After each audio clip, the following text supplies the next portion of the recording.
Sir এখানে একটা সাকিব নামের ছেলে আছে, আর ঘর এসেছে, তো চলেন ওর ঘরটা ইনকোয়ারি করে আসি। ঠিক আছে, চলো।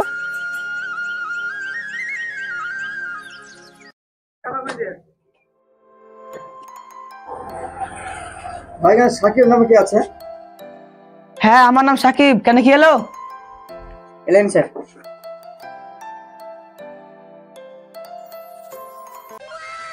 আমরা সই করলি, ঠিক আছে? আপনি কিসের নাম সই করছেন? আপনার নাম কি আছে? আপনার সাকিব খান না? আপনি সই করবেন না আমার নাম? আমি কিছু জানলাম না, শুনলাম না। জানবেন? বন্ধ করেন, বন্ধ করেন, সই করেন না। জানবেন, টেনশন করছেন না কেন? আমার খুলে বলেন, তারপর সই করেন। থামেন না, আপনি যত ঘাবড়াচ্ছেন কেন? দাঁড়ান একটু, আমি সইটা করতে দেবেন আমাকে তো? কিসের সই করছেন আমি জানলাম না, বুঝলাম না, আপনি আমাকে ভেঙে বলুন।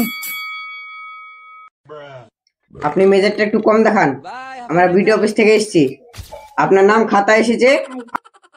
বল কে গরিব? আমার বাপের 4টে ভাটা আছে, 3টে লরি আছে, আমার ফ্ল্যাট কিনেছি কলকাতায়।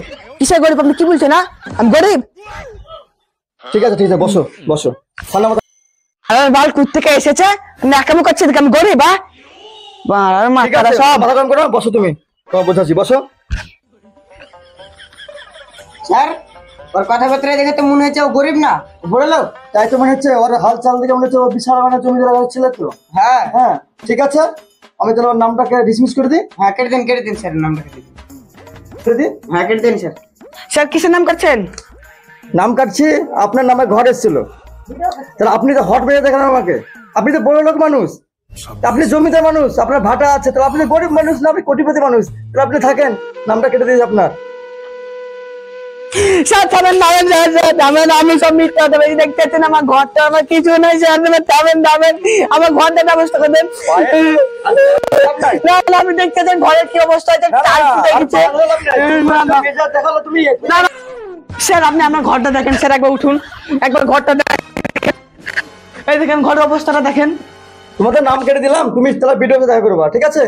তুমি ভিডিও না কিছু একটা ব্যবস্থা নেই, কিছু ব্যবস্থা হবে না, নাম তুমি কেটে দিয়েছি, তুমি ভিডিও পেছে এসো। স্যার আমি দাঁড়ান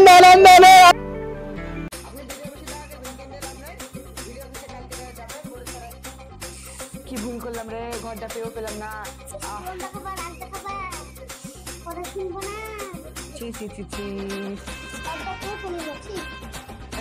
ঘুষ দিলে হবে না, দেখা যাক। রাস্তা ধরবো, চল।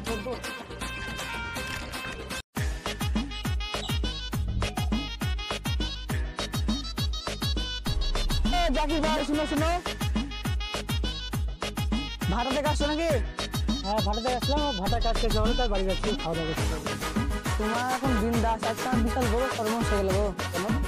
আজকে আমার একটা ঘর এসেছিল, আমি না বুঝে উল্টে পাল্টা কথা বলেছি, যে রাত করে ঘর কেটে দিয়েছে। এই রাস্তাতে রোজ যাওয়া আসা করে, দেখবো পাত পা ধরে পারি কি টাকা মাকা দিয়ে। দেখ তুই চেষ্টা করে দেখ, ঘরের টাকা আমার প্রচুর টাকা, হাত ছাড়া হয়ে গেলে সে টাকার পাওয়া যাবে না। দেখি আসছে এদিকে। ঠিক আছে দেখ। ঠিক আছে যাও, ঠিক আছে।